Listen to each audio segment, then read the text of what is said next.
everybody. Sarah and I are very pleased to have you here tonight. And a little bit of housekeeping, gonna ask you all to turn your phones off. If we need to get out of here fast, there is a door there, the door there. The format tonight is very brief introduction, and then Stephen will have the floor, and then the books are out at the counter. You can go out there and get a book and a cookie and some lemonade and come back here, and Stephen will stay back here for signing. It just makes the flow work a little better. And if I start moving chairs, it's not rushing you, it's just making some room. We have still a continuing amazingly full calendar. Actually tomorrow, not here, but at Dartmouth, we're bringing books to an event with the Pulitzer Prize winning journalist Joby Warwick. He wrote The Black Flags about ISIS, and it should be a really interesting talk. And also on campus, also at 4:30 tomorrow, Amy Fan is going to be reading from two of her novels.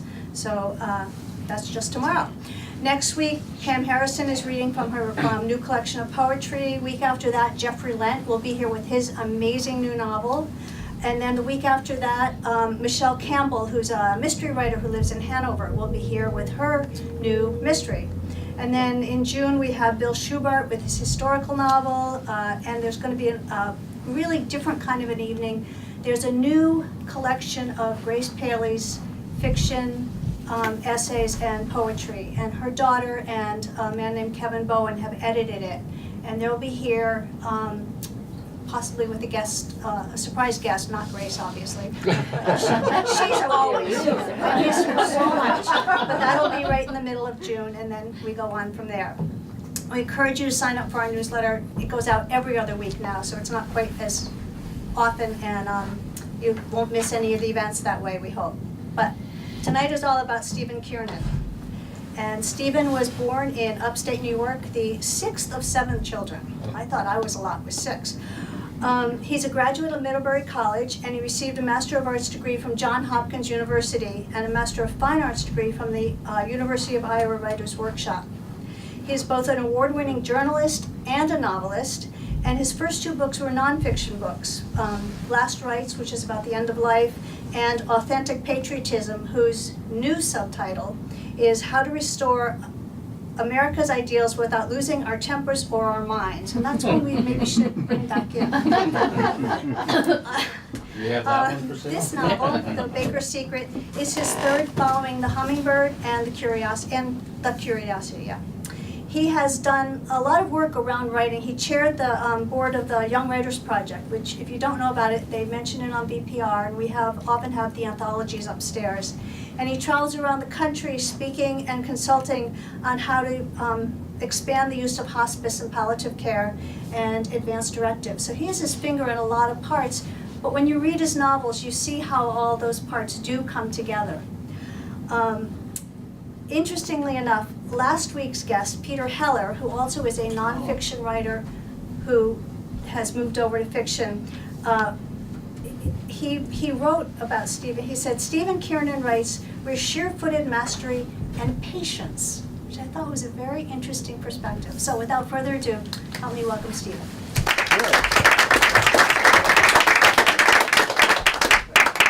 I love Peter Heller, and we've been passing each other like ships in the night, including in Manchester. Hi. Hi. Thanks for being here. Hello. So, really what I'm here to do is to convince you that the only way there can possibly be a happy Mother's Day anywhere in the vicinity of you is if this store sells out a Baker's Secret tonight. Totally mercenary thing. No, it's not true. It's not true. What I thought I would do is tell you a little bit about how this book happened, and then read a little bit from it. And then there are a lot of familiar faces here, so I'm going to hear what you want to talk about, okay? And we'll have some dialogue there. So I think, I'm just going to take a couple minutes to tell you about how it happened. When I was in college, for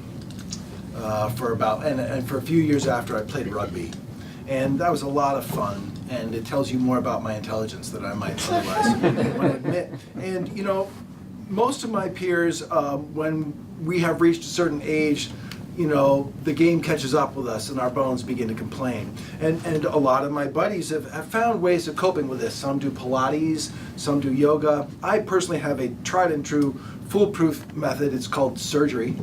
And after my third surgery for back issues and so on, I started swimming. And I swim at the YMCA in Burlington. And there's a certain kind of guy that is very popular in that, or it's crowded with a certain kind of guy in the hours that I go there when the pool will be empty, which is during the working day. And they tend to be about 15 years older than me. And so they're very, maybe even 20 years older than me. They're very comfortably in their retirement. And they like to come in for their exercise, and what they do is 15 minutes in the hot tub and 15 minutes in the sauna, and then they get the recliners in front of the TV and they just kick those back. They have a nice little shut-eye. They call it the executive workout. And what they do is they turn the TV way up before they go to sleep so that it will keep them awake. And what it really means is that all of us get the news whether we want to or not. So there was a particular day, and I remember it because it was June 6th, 2009. And that the news caught my attention. Now, it is not unusual for it to go 8 years from me getting an idea to the book. I have a long gestation period for my novel ideas. I usually have 3 or 4 that are cooking at a time, and you sort of see what surfaces. The Curiosity, I'd actually had the idea 18 years before the book came out. So this one's only, only 8. I really sped this one out, sprinted it. Anyway, the news coverage was about the celebration of the 65th anniversary of the D-Day invasion. And so that's why I know the date. And the speaker, the first speaker was the Prime Minister of Great Britain at that time, who we all know was David Kiernan. Gordon Brown. Oh. Okay, the completely forgettable Gordon Brown. And he made some remarks, and then Barack Obama was president at the time, and he made some remarks, and then they said, and now we're going to hear from the French president, Nicolas Sarkozy, and at that moment, the news channel cut away to another story. And I found myself looking around the corner, and they were talking about a train derailment somewhere, and they didn't have the French perspective. And I thought, I wonder what the French perspective on D-Day is.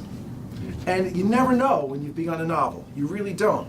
But that question actually, there's a straight line from that question to me standing here with you tonight. And it went like this. A week or 10 days later, I was home and at my computer, and I was looking up some things, and I thought, let me go see what Sarkozy had to say. Let me just put in a search and find the speech. And what came up instead, with the search term that I used, was a list of how many people from each country had died on D-Day. And the United States was there. 5,200 Americans died that day in the course of a 13-hour invasion. 400 an hour. I mean, just a spectacular amount of courage and sacrifice, right? 400 an hour for as long as there was sunlight. And there was Canada, and there was Great Britain. Scotland was kind of separate from Great Britain and how they listed it. And then the bottom was France. Now, the United States lost 5,200. France lost 11,800. 900 an hour. And I knew that not only was there an untold story when they cut away from Sarkozy, but that it was a big story. And that a potentially tragic story, but I don't know. So I just started pulling string. I started reading about it, and I started seeing films about it. And here's what the research told me. 3 things. The first thing was, I spent 20 years or so in newspapers, and I know how to dig to get facts. I know how to kind of pursue something, do the old shoe leather reporting. And when it comes to getting information about D-Day, no digging is involved. There are whole libraries of books about D-Day. There are many fantastic films. You've seen them. You could call them to mind. They're really vivid. And all of those, many of them were excellent, and all of them reinforced my idea that the French story had not been told. They are all from the Allies' point of view, and they're all pretty much about the battle. The preparations for the battle itself, and a little bit of aftermath. So I knew that if whatever I wrote was going to be French, and it was not going to be about the battle. This is not a battle book. You're not going to see any infantries, brigades, battalions, regiments. You're not going to see that stuff. Because the French people, they couldn't tell you an 82nd from 101st Airborne. They just knew the guy came out of the sky, and he was on your side. right? So that's the first thing. The second thing I learned is that almost 2 million French men died in World War I. So by the time World War II came around, the male population had not recovered. The main reason that France didn't fight Germany wasn't cowardice, it's because they didn't have the soldiers. And what that also means is that many of the heroes of the resistance and of the occupation, and all of the heroes in northern France, were women. So now I know the second thing about it, which is this is going to be a story about women. And the third thing was just a little anecdote I read in one history book, and it was about when Rommel was coming to visit and inspect the battlements. The Frenchmen that were still alive and at the coast were in forced labor, and at gunpoint they were building what was called the Atlantic Wall, an enormous cement wall that actually stretched from from Norway to Spain, bigger than the Great Wall of China, and steel reinforced concrete. And these men would work seaside building this all day long. And one day the commandant said, tomorrow the field marshal of the Third Reich is coming to inspect these battlements, and when he comes you will remove your caps as a sign of respect. Well, this is in a time when for a Frenchman to wear a beret was as common as for a Frenchman to wear pants. And he said, so that they understood clearly, the men who are alive to eat dinner tomorrow night will be the ones who removed their hats out of respect. So the next day, all the Frenchmen came to work bareheaded. There were no hats to be removed. And because they were working seaside, they all got terrible sunburns. Rommel did his inspection and went home. They went home that night, and everyone in the villages saw that they had sunburns, and immediately everyone stopped wearing hats. And to have a sunburn or a tan was a sign of solidarity. In those days, women wore very ornate hats in France, and they stopped on the Normandy coast, and freckles became fashionable. It became a way that they could, well, so I loved this story, right? There was this kind of defiance to it. And here they were with no rights and no weapons and no prospects and no hope, and yet the human will was still there. So I knew it wasn't going to be battles, it was going to be French, it was going to be about women, and it was going to be about human defiance and the will to have dignity. And there it is. That's what happened. My main character is a woman named Emmanuelle. She's a 22-year-old baker, and because she is in a role, has been in a role of feeding people, as they begin to have needs during the occupation, they come to her. At first they come to her for food, and then they come to her for other things. And she says, I don't have any more food than you do. I don't have any more of these other things than you do. And yet somehow they have this faith in her. And so they keep coming to her. And Yves comes to her, and he's a fisherman. And he says, you know, the soldiers are confiscating our catch every morning now. But if I could get a little fuel, I could go back out again. And that fish, that would be for us to eat. Well, she knows that Pierre has fuel because he's a farmer, he's a dairy farmer, but his tractor broke down. But he still has fuel, and she goes to him and he says, no, I'm not giving up my fuel. That's my savings account if things get worse. That's my protection. Unless, for God's sake, you could find me some tobacco.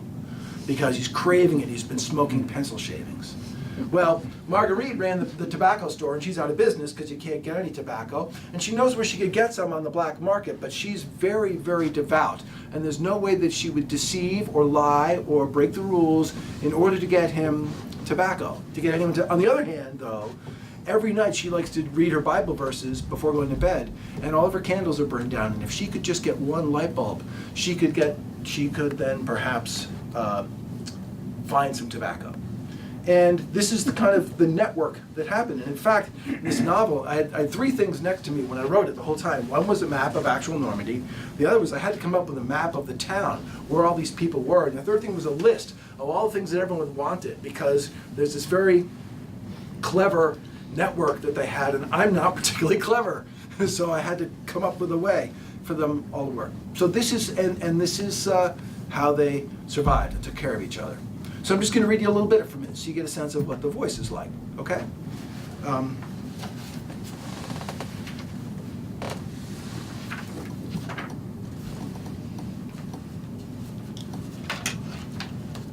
This is like 2 pages.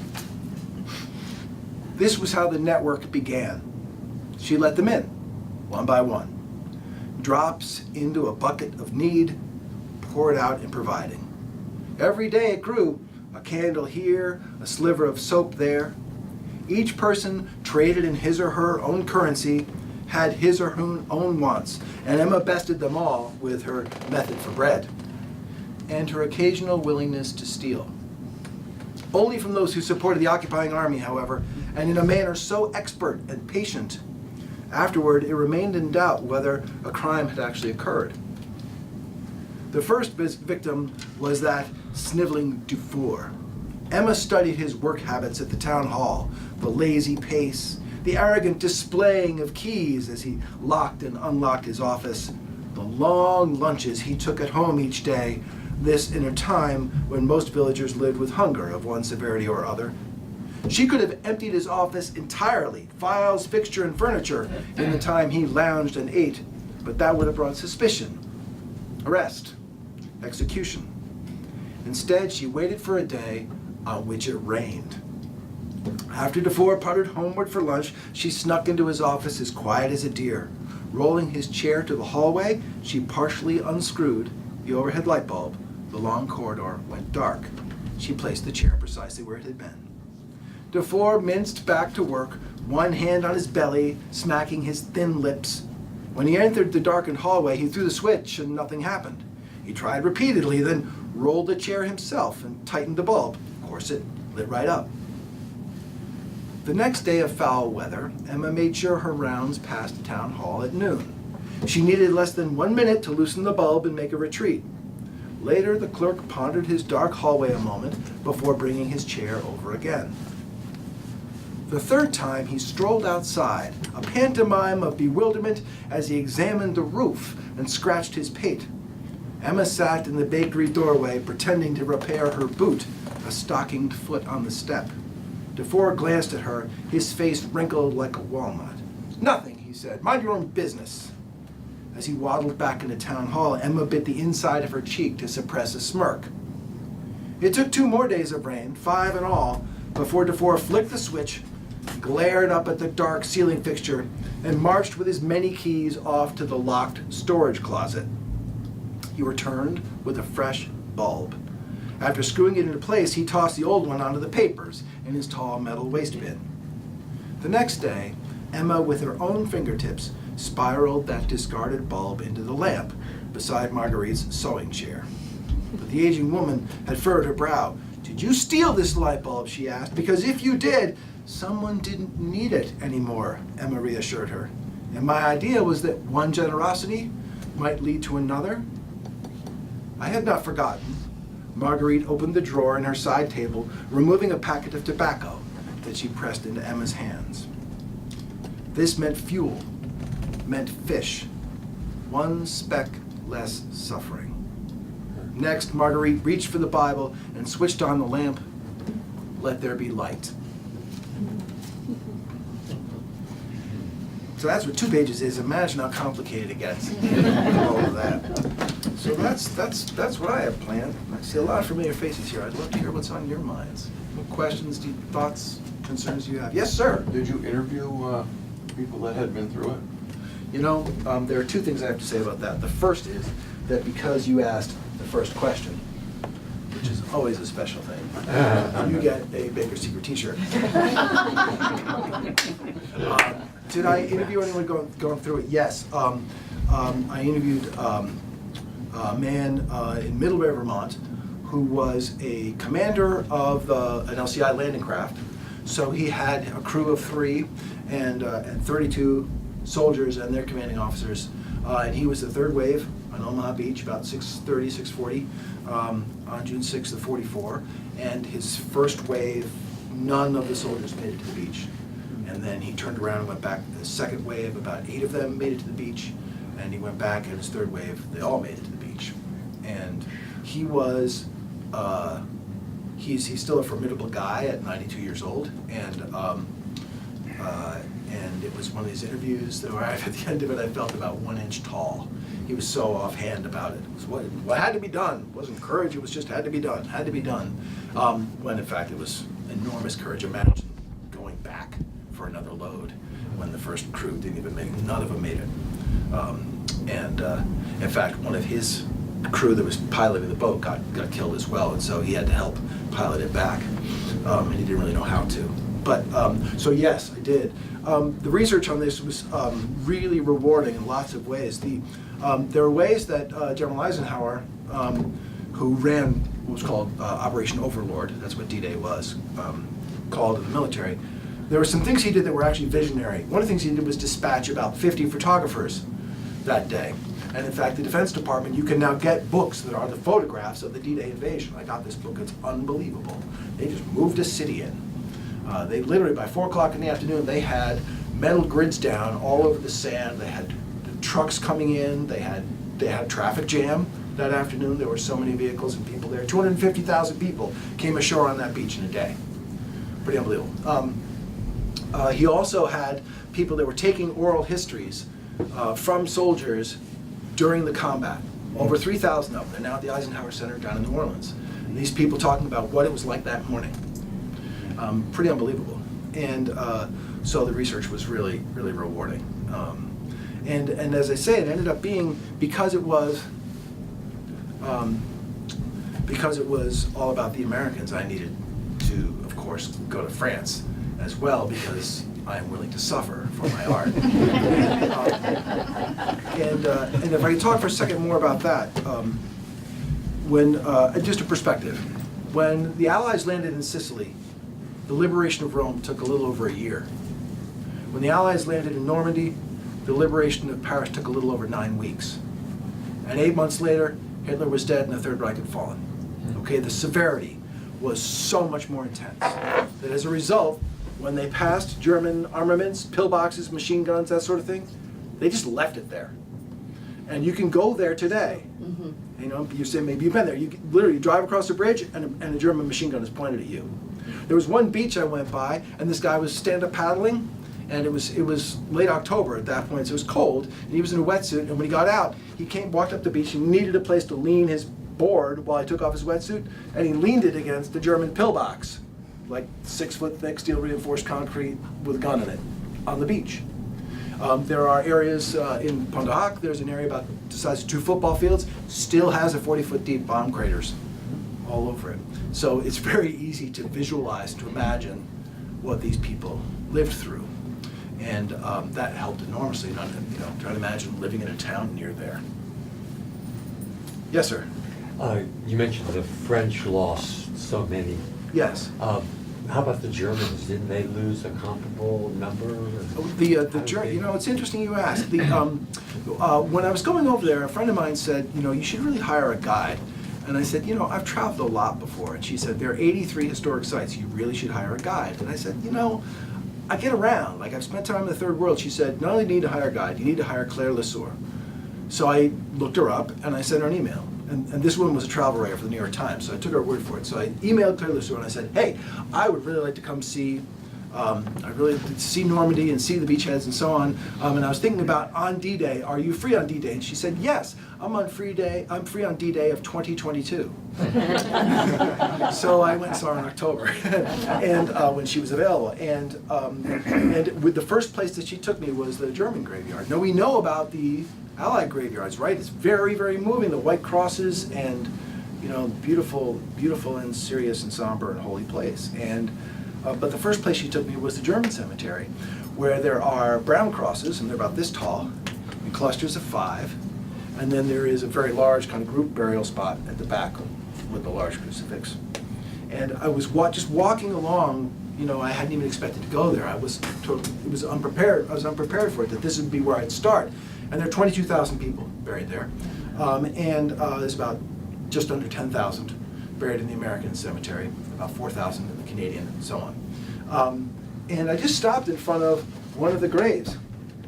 And Claire said, oh yes, his name is so-and-so, and he was a lieutenant, and he was a tank commander, and he had 19 tank kills, and he was from Dusseldorf. And his father was a printer, and his grandfather was a brewer in Dusseldorf of some repute. And while she's doing that, she's got her iPad out, and she's got a picture of him. And I realized that what I was walking with was an encyclopedia. And she was fantastic. And so I didn't go into almost any museums at all. We just went to places. Some places you can't get to, we would hike down to the beach and come around the other way. And she was so brilliant and she was so knowledgeable. And then we got to the American cemetery, and she just wanted so much. She could tell I was into it. You know, I was open to it. It wasn't like I was just kind of traipsing. I was really kind of experiencing it. It was powerful. And so we got to the American cemetery toward the end of the day, beautiful day, a fall day, and you know, it's a staggering place. It really is. And so I just was walking through and you know, looking at some of the names, and I stopped at one, and she started to do the same thing. She said, you know, that guy, he had a brother who also died on D-Day, and there are 9 pairs of brothers here. And I'm like, Claire, I'm good with the data right now. I'm good. Just give me a minute. I'm having a moment here. And I walk a little bit down the row, and I stop in front of this other one. And she's like 5 graves away now. She says, that guy, he's a Native American, and the Cherokee and Navajos spoke a language that the Germans were never able to break as a code, and they were code speakers. And they were just like, Claire, I'm good. You know? And I walked about 5 steps more, and she said, that guy's from Pennsylvania. I was like, stop, just stop. And I looked at the guy from Pennsylvania, and he was a week older when he died than my son Will. And the one next to him was about 3 weeks younger than my son Noah. And I just walked down the row, and it was Will and Noah and Will and Noah and Will and Noah all the way down the row. And you realize that this whole landscape has like an epic kind of feel to it, but they're all individual acts of courage. They're all individual acts of sacrifice. And it scared me, because if I were going to write a book about that, there couldn't be 1 second couldn't be 1 word of glibness, 1 phrase of sort of offhandedness. You know, it had to be, there was a pressure on the prose, literally, like, do not get this wrong. And then somebody played taps, and I walked back up, and the grandchildren of a guy who died folded the flag, as they were guests that day. And everyone just kind of walked toward taps. It was pretty interesting. So anyway, that was the French experience of it. Yes, ma'am. Do the French have the kind of history that you were able to get, the oral history, about their experience? You know, there has not been a lot that's told. Certainly in English language, there's really none. You know, I feel like this is a different book because it was the French perspective, and that hadn't really been told. But there were 2 things I'd say. One is because this stuff is there, it's very much part of their lives. If you're in Arromanches, Churchill, for example, he was really into infrastructure as a military strategy. And there was one port that they wanted to take in Cherbourg, but they knew that was going to be a really tough battle. So he wanted to create a port in Arromanches, and he had these ships drag these enormous kind of steel, I don't know what you'd call them, almost like superstructures, and just scuttle them and make a harbor. And all that stuff is still there 70 years later. And you know, you watch them, you can see more and less depending on the tide. And they're just a couple 100 yards offshore. So if you live in that town, all your life you see them there. It's like changing the leaves here, but it's with the tides, you know? It's right there. And so I wondered when I saw that, and I would ask people, you know, what, if they knew what that was, and they always did. And they knew in incredible detail, in a way that we would know about when the ice went out in Joe's Pond, or what the lowest temperature was this past winter, or that sort of thing. It was absolutely part of their understanding of the place. And every time I did it at an eatery, at lunch or dinner, and I told them that I was an American that was doing research about the French experience on D-Day, 100% of the time, I got a free glass of Calvados, which is their local apple brandy. And I didn't have much of a taste for Calvados when I got there, but I acquired it. Practice. Did you have questions? Yes, Stephen. Thank you for doing this book. I'm really looking forward to it because, as we've talked about, I used your last book, The Hummingbird, in a veterans group in a book reading session. Can I interrupt to explain about this for a second? The sure, Vermont Council on the Humanities did a program with the Veterans Administration in Vermont where they read a book from each war. Was it starting the Civil War or starting with World War I? World War I. And they read one from each war. My last book, The Hummingbird, it was in part about a guy coming back from his 3rd deployment in Iraq. And so they read that, and I had the honor, and somewhat intimidating honor, of going and speaking with this book group when they got to The Hummingbird. Yeah, So please. and they were fascinated. They really appreciated your comments. So thanks. So There's going to be another one of these groups in September at the VA, and we've already picked The Baker's Secret as one of the books we're going to read, so I thought I'd better come tonight and learn a little about it. So thank you for doing that. The question I have is somewhat like yours. You were asking about French oral histories. If I were to set out to write a book about this with, I assume, mainly French characters, did you do anything to gear up on your Frenchness or your understanding of French culture at the time? Because there would be little things that would be different from an American Yes, perspective. actually, yes, I study French culture at the time.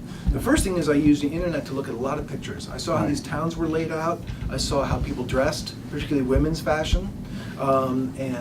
Because that actually says a lot about how people spend their day. Someone's shoes will indicate whether they are a laborer or they're an idle person or whatever they're, so there's a lot that you can learn by looking at shoe fashions from the time. And then I spent a bunch of time with a woman whose grandmother had experienced D-Day. Claire, who was my guide, her grandmother had experienced D-Day. She introduced me to people along the way. While we were there, we were near Bayeux, and so we went to see the tapestry, which is actually a depiction of war from the Norman conquests, and the people. So those people also very expert, and so I took every opportunity to just say, this is what I'm here and I'm studying, and what I found is they would often say, do you speak any French? And I would say, malheureusement, comme chien. Yes, I do, but unfortunately, like a dog. And they would laugh, and we would be friends. Right. The next thing you knew, it was Calvados. So they would tell me about it. And there's one particular incident in here that involves a pig, and I won't tell you what it is if you haven't read it yet, but that came directly from a very, very old woman and who told me this story of the pig.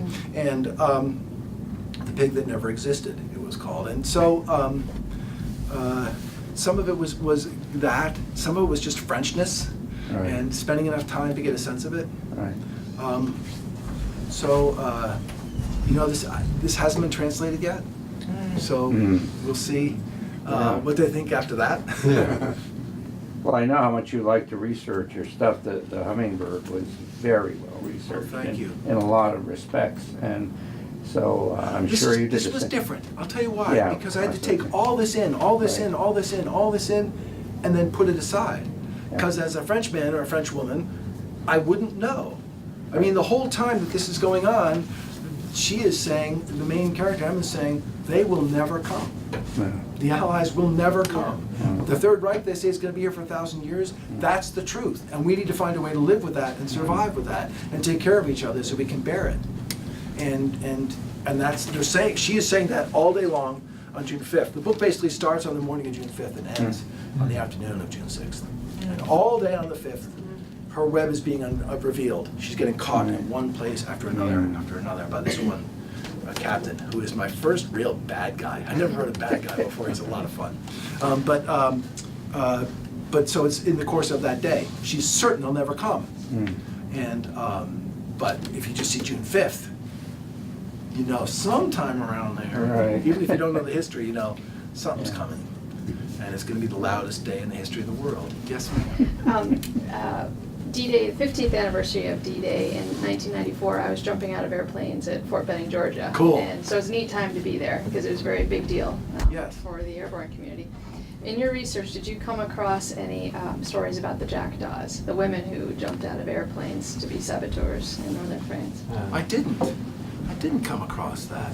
I did hear about some of the 50th anniversary celebration because I actually interviewed Patrick Leahy, who was there, and that our relationship and the different countries' relationships with D-Day was not always as it is now, and it changed. Ronald Reagan went. I think he was president on the 50th, and he brought people like Patrick Leahy, reached across the aisle, and so it was a bipartisan group that went, and that was the beginning of a kind of friendship around it. But I didn't know that they existed, and I'm so glad to know it because really the women had so many heroic roles in this. Jackdaws. Yeah. That's great. Thank you for telling me that. I'm going to go learn about it. Thank you. Yes, sir. How did you get the perspective of the Germans? You depict that so well. Where did that come from? I read a little Hitler, and what he believes about zealotry and fanaticism and the power of it. I also went to this really kind of creepy place that was also really cool. And it's called the International Museum of World War II. Has anybody heard of it? No, exactly. It's an odd place. Okay, here's the story. This guy was a documents dealer for Sotheby's, I think, or Christie's, one of the major auction houses. And if you wanted, Abraham Lincoln scribbled the Emancipation Proclamation, the Gettysburg Address on a card and read that card, if you want to buy that card, you can. It's $500,000, but you can buy it. This guy would, if you said, I want the Gettysburg Address card, he'd go find it for you, and he'd get a 20% fee for getting it for you. And so this guy was a trader in these documents, and he has, like the Magna Carta, he has the oldest, coolest, and then there was a day when he came across a letter that Rommel had written his wife on June 5th of 1944. And he knew that Eisenhower had written a letter to his wife the night before the invasion. So instead of selling it, he kept it for himself. He bought it for himself. And then he went and got the Eisenhower letter. So he had the two of them. And that turned into a collection of over 10,000 items that he has in a private museum in, I want to say Waltham, but that's not right. One of those sort of 128, 495 kind of Boston Beltway towns. And it is it's like a steel building. No windows. There's one door, there's a big door in the back, and there's one door in the front, and there's 2 American flags up front, and a howitzer on the front lawn, and that's it. There's no signs or anything, and you have to sign some papers when you go in, so that they check you out to make sure you're okay. You go through a metal detector when you're there, and inside there are these 10,000 objects that include like a Sherman tank. And because it's a private museum, if you want to climb on that Sherman tank, knock yourself out. So, for example, there are many weapons that are in this book. Every one of those weapons I held in my hands. I actually ran around the inside of the building with, carrying them to see what it was like to run with this thing. There were some guys there that were very interesting. I think they were all former military. They were all about 65 and in incredible shape and in these tight conservative sweaters. And they just come over and say, you can't take pictures, and they come over and they'd say, you sure are taking a lot of notes here. And they'd say, well, yeah, I'm just trying to remember stuff. And they'd say, yeah. A lot of notes. It's just this kind of creepy place, And you had to sign an oath and affidavit that you were not carrying a gun. When you went, it was just like this weird place because there's a whole section of it that is German stuff. And it is propaganda from the time. It is Hitler's uniform on a mannequin that is Hitler size, not like a replica, Hitler's uniform. There's the bust of Hitler that when Patton took Nuremberg, there was a statue of it. He knocked the head off, and he used it as a doorstop for the rest of his days. And that is a doorstop in the museum. It's really cool. It's also a completely creepy place. There are Enigma code machines, and you can type in something, and the next person who comes along maybe can try and figure it out. What would you type in for the next person to figure out? And I went to figure out what my person said, whoever he or she was, and said, "Let peace begin with me." It was cool, right? And it's this very interesting place. So some of it was literally like touching Hitler's uniform and seeing the pistol that he shot himself with. It's there. It's all that stuff is there. And Ipswich, I can't remember the name of the town. Anyway, so that was part of it. And just reading the stuff of the time, and some of the fanaticism. So it was like that. There was a question up front. Just 1 second. Yeah, Yes, ma'am. I was going to ask, the town, you made up the town. There is no such place? Yeah, here's the story of that. So I was in this town, when I went, one of the things I was trying to decide is which one of these towns am I going to set my story in. And each one had a problem in terms of the plot. Or something, it just didn't work, it didn't work. And I was saying, maybe, I don't know, maybe I'm going to make up a town. I wasn't planning on it, but then I went to this place, Lange-sur-Mer, and this was a place with, where the Germans had built this battlement, and it was 6 guns, and each one was in a pillbox about the size of this room, okay? And in it was maybe 2/3 the size of this room. And there was a gun with machinery in it to move it and to fire there, and the barrel sticks out 40, if not 50 feet. They're all still there. They were covered with branches and trees. They were intact at the end of the day. These guns were still firing at 7 o'clock at night on D-Day. And they were in an arc all the way around this huge hayfield. and they were set up in such a way that they could shoot 12 miles out, which is about as far as you can go without the curve of the earth. A 400-pound shell they could shoot for 12 miles. God only knows how much damage they did. And they were set to cover this enormous swath of ocean. And if you stand at the observatory at the center of it and you see what they were able to do, you realize that there is genius in it. That it was genius. And you realize that that is, like it or not, a part of human nature, right? We are good at war. Whether it's an arrow a couple of generations ago or it's a drone today, we are good at it. Our minds are good at it. And I just thought about how many people suffered because of this intelligence that exists in human nature, and I was kind of overcome by it. And so I just walked away. And I walked out of the historic area, and I walked across a couple of fields, and just, again, sort of got Claire to leave me alone, and got to just this one spot where I sort of looked up, and it was a beautiful fall afternoon, and I was standing at the edge of an orchard. Now, I live on Orchard Road. I live near an orchard, and there are things about living near orchards. For example, there's a day, it's probably about 10 days away this year, when all of the apple trees open, and it's like I live in heaven. It smells so fantastic, right? And we have bees like nobody. Every corner of the roof of my house has got a bee's nest in it because of the apple groundfall and so on. And I looked at these trees, and they were old trees, and they were impeccably maintained. And I had this kind of profound thrill because I said, right here, this is where my village is going to be, within sound of the guns, but back from the sea a little bit. And my people are not going to be warriors. They're going to be the kind of people who take care of their trees. And this intelligence, this war intelligence, is going to broil them. And I love them already. And so I named my town Vergères, which is French for orchard. And so that's where my town. Did you place it geographically? Yes, in it relation to it is 3 kilometers back from the Lange-sur-Mer battlement. And if you were to draw a map, by the way, that's the other thing with the history in this. Even though the French people don't know it, everything is airtight. It all holds up. Where certain things happen, that's where they really happened. There's a scene where a bunch of German soldiers are being disciplined. They made to shovel mud in to block a kind of drainage ditch to flood a field, because that field happens to be ideal for paratroopers to drop into. And in fact, in those days, they didn't have quick release stuff, and about more than two-thirds of the paratroopers of this one unit drowned in that field under the weight of their equipment. So, but they don't know why. They're like, why would you, the crops were just coming in. Why would you, it's June. You know, everything's growing, it's planted. What a waste of a field. Why would you possibly do that? They don't know why, right? But I knew why. I took one liberty with history, poetic license. Everything else is just as it happened. Maybe one more. Well, you know what? You know what I haven't been doing? What's the matter with me? Exactly. What was I thinking? And you know what? You jumped out of a plane for the American flag. Really, where's my head? Go ahead. Yes, please. What if somebody else has a question? Yes, here. You said that this wasn't translated into French. Not yet, no.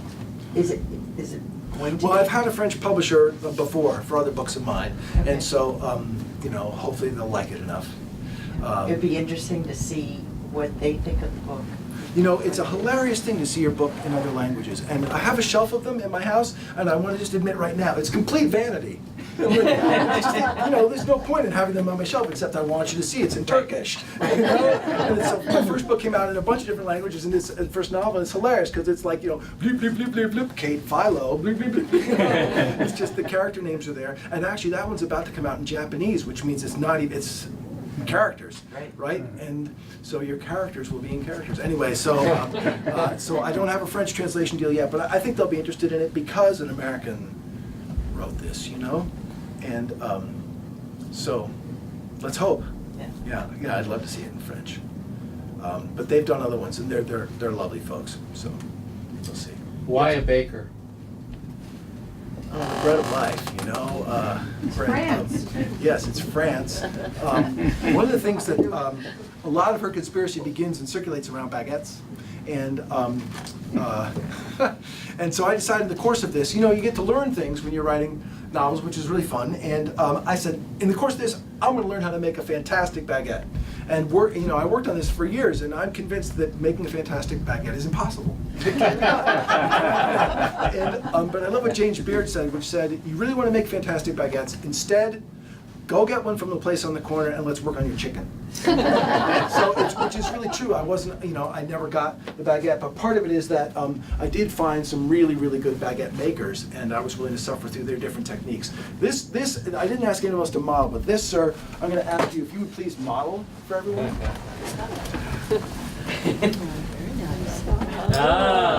Perfect.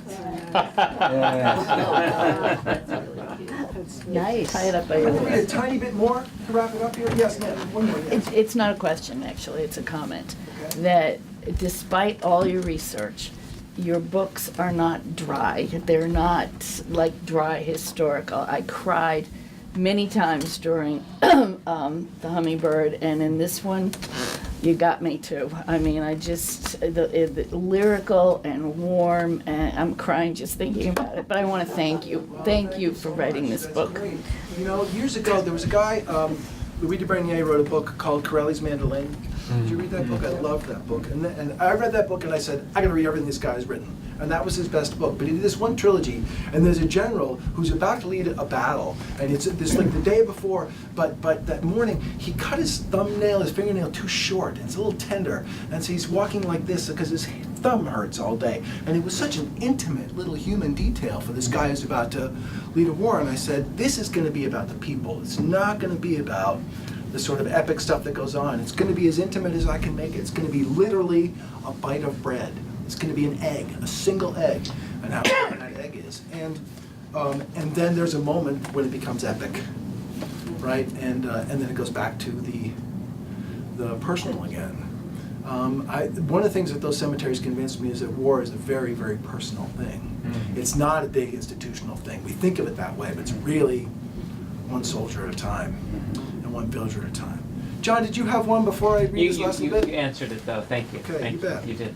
Okay, so I'm just going to read you the opening. Again, just a couple of pages to give you a sense of how this starts out in frames. Okay, and then if you have more questions, be happy to talk to you. Or, of course, I'll sign books, love to, and I'll sign anybody's book. Doesn't have to be mine. I love signing Chris Bojalian because he has that great C and the B. Jody Pico, the J. Anyway, Peter Heller, he was here. If you got some Peter, I love his book. Okay, just the opener. Just the opener, okay? A little bit more than last, but about the same.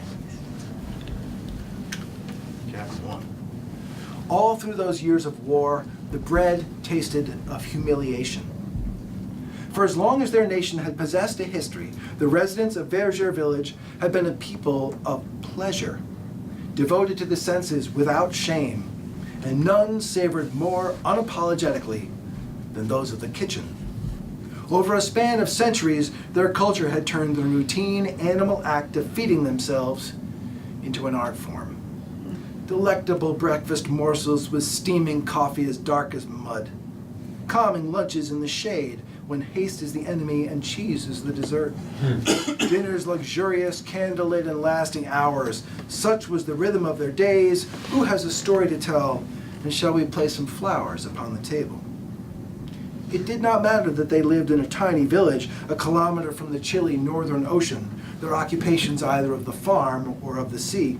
If anything, the labors of manure and milking, mending nets or hauling them, only intensified their love of flavor, patience, company of friends. Therefore, the baking of bread, a nearly day-long alternation between active kneading of dough and passive waiting for it to rise, could be as gratifying as deep breathing. In the hearth of the oven, where baguettes basked side by side, making loaves echoed making love. Then came the occupying army to teach their senses other lessons, the clack that boot heels make when snapped together at tension, the dull smell of a rifle after the barrel has been oiled. For some, this instruction included a comparatively milder discovery that even the most pleasing kitchen task, when it is made compulsory, becomes tedious. Consider Emmanuelle, lovely, gifted in the kitchen, a fawn of 22 years. In any other time, the modest bakery where she was employed would serve as a center of commerce and community. In another era, she would be distracted, preparing sweets for her Philippe, or taking all day to boil chicken stock down to a reduction so potent with concentrated flavor it could cast spells, all while dreaming of the drape of her someday bridal dress. Instead, She rose before dawn that day, the 5th of June, to the crowing of her rooster, a belligerent, strutting shouter widely known and universally disliked, whose name was Pirate because of the dark patch around one eye. Having slept on the floor beside the couch on which her grandmother now snored, Emma folded her quilt, tucked it away, and tiptoed from the parlor without waking the aged woman or causing the occupying army's captain to stir upstairs. Slipping into her shoes by the threshold, Emma strode with purpose across the barnyard. Pirate charged after her in full lecture, his hens, his morning, his territory, until she found a pinch of feed in her pocket and tossed it by the path, winning his silence long enough for her to reach the baking shed. Emma stirred somnolent coals in the brick oven her father had built, tossing in chestnut shells for kindling, giving the ashes a single long breath until they glowed awake and the shells crackled. Then began the tedium, the task the commandant had ordered her to perform 7 days a week, as though she were some cow with milk to be wrung from her straining udder at morning and eve, or a chicken whelping one new egg per turn of the earth. With each passing day, Emma's love of baking grew a fraction drier, till what had once been her greatest joy dwindled to barely a husk. She lifted cheesecloth from several bowls on the side table and studied the dough, risen there like white globes. Satisfied with what she saw, Emma punched the rounds, each one contracting with a clean, yeasty sigh. Only then, and after a glance out the opening to reconfirm that Pirate was the sole creature stirring, she reached behind a hanging cloth into a bin, 5 times returning with a handful of golden powder that she sprinkled onto the dough. Straw, ground fine each day to supplement the batter. Containing no nutrition whatsoever, its sole purpose was to add bulk. Thus, with the rations of flour she received to make 12 loaves daily for the commandant and his men, enlarged to produce 14, 2 of which she would secret away to divide among her neighbors and whoever in the village was in direst need. There was never enough. There would never be enough. Each morning required every crumb of Emma's skills, all of her artifice, to bake loaves containing straw and have neither the commandant nor his officers notice. Yet this was one of only 500 deceits, all conceived during the long strain of occupation. She learned to sow a minefield and reap eggs. She could wander the hedgerows pulling a rickety cart, and the result would be maps. She could turn cheese into gasoline, a light bulb into tobacco, fuel into fish. She could catch, butcher, and divide among the villagers a pig that later every person who had tasted it would insist had never existed. And all of these achievements would occur in a land of violence and slavery and oppression. In a time of humiliation, the only dignified answer is cunning. Thanks so much for being here.